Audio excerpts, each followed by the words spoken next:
लैसा बिफद्दिन वला गलीज़, लैसा बिफद्दिन वला गलीज़। हमें तो बड़ी जल्दी गुस्सा आ जाता है ना, फतवा लगाने में ताखीर नहीं होती, गालम गलूज करना हम अपना शेवा बना लेते हैं, थोड़ी सी किसी से शिकायत हो जाए तो बाइकॉट कर देते हैं। मेरे आका के अखलाक के बारे में आ रहा है, लैसा बिफद्दिन वला गलीज़। मेरे आका सख्त दिल नहीं थे, नरम दिल थे। कोई माफी मांगने आता तो उसके आने से पहले ही अपना दिल साफ फरमा लेते। वला सखाबुम बिल अस्वाक, बाजारों में ऊंची आवाज नहीं किया करते थे मेरे महबूब। वला यदफउ सय्यअत बिस्सय्यअ, अगर कोई महबूब को बुरा भला कहता तो महबूब पलटकर उसकी बुराई का जवाब बुराई से नहीं दिया करते थे, बल्कि दुश्मनाम तराजी करने वालों को भी झोलियां उठाकर दुआएं दे दिया करते थे। सहाबा एक मर्तबा अर्ज करने लगे, अल्लाह के महबूब, अगर कभी हमारा दुश्मन हमारे काबू आए तो सबसे बेहतरीन बदला क्या है जो हम उससे लें? आप सल्लल्लाहु अलैहि वसल्लम ने फरमाया, सबसे बेहतरीन बदला यह है कि उसको माफ कर दो। यमामा का गवर्नर गिरफ्तार होकर आया, समामा। सहाबा किराम ने उसको रस्सियां बांधकर मस्जिद नबवी में एक सुतून के साथ जकड़ दिया। आप सल्लल्लाहु अलैहि वसल्लम को खबर मिली कि बहुत बड़े इलाके का गवर्नर गिरफ्तार होकर आया है। हुजूर सल्लल्लाहु अलैहि वसल्लम मस्जिद में तशरीफ लाए। जैसे ही यमामा को खबर मिली आका आए हैं, जिस तरफ से आका आ रहे थे वो मुंह फेर के दूसरी तरफ कर लिया। नफरत का ये आलम, दुश्मनी का ये अंदाज कि चेहरा देखना भी गवारा नहीं। आप सल्लल्लाहु अलैहि वसल्लम ने मुस्कुराते हुए फरमाया, क्या हाल है समामा तेरा? कहने लगा, दुश्मन को रस्सियों में जकड़ के पूछते हो क्या हाल है, जरा आजाद करके देखो ना, फिर मैं तुम्हें बताऊं मैं कौन हूं। और धमकी देकर कहने लगा, मोहम्मद याद रखना, अगर तुमने मेरी जान ली तो मेरा कबीला तुम्हें माफ नहीं करेगा, वो मेरे किसास में तुम्हें भी कत्ल करेगा। इतनी सख्त बातें सुनते रहे हमारे आका, आखिर में सिर्फ इतना कहा, समामा मुंह क्यों मोड़े खड़ा है, एक मर्तबा मेरा चेहरा तो देख ले। कहने लगा, नहीं देखूंगा, न तेरा चेहरा मुझे पसंद, न तेरा मदीना मुझे पसंद। आप सल्लल्लाहु अलैहि वसल्लम ने सहाबा से फरमाया, इसका इकराम करो, इसकी इज्जत में कमी ना आने देना, वक्त पर इसको खाना देना, जो चाहे मांग ले दे देना। दूसरे दिन फिर आप सल्लल्लाहु अलैहि वसल्लम यही सारी गुफ्तगू हुई। तीसरे दिन फिर यही हुआ। तीसरे दिन भी आका अलैहि सलाम ने फरमाया, समामा एक मर्तबा मेरा चेहरा तो देख। कहने लगा, नहीं देखता। फरमाने लगे, मेरे बारे में क्या गुमान रखते हो कि मैं तुम्हारे साथ क्या सलूक करूं? वो कहने लगा, आप हाकिम हैं, इस वक्त मैं आपके कंट्रोल में हूं, काबू में हूं, जो चाहे करो। आप सल्लल्लाहु अलैहि वसल्लम ने सहाबा से फरमाया, इसकी रस्सियां खोल के आजाद कर दो। जैसे ही उसकी रस्सियां खुली, उसकी आंखों में आंसू आना शुरू हुए।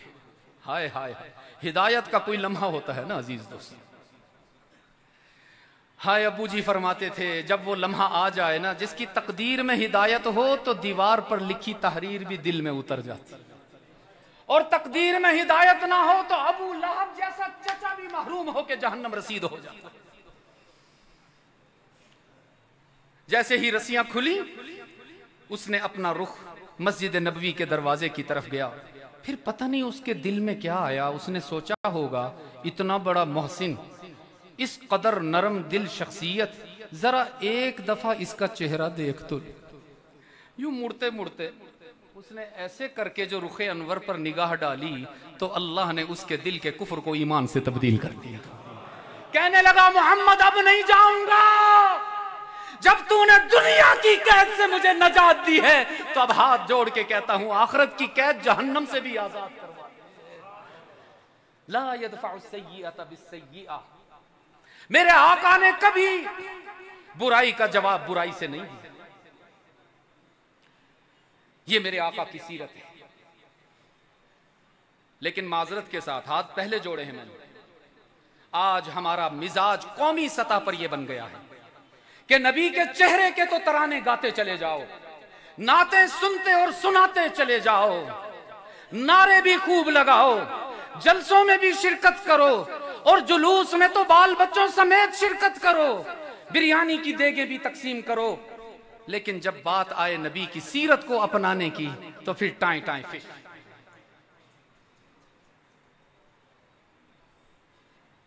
याद रखना अजीज दोस्तों, जब तक नबी की बात को नहीं अपनाएंगे नजात मुमकिन नहीं।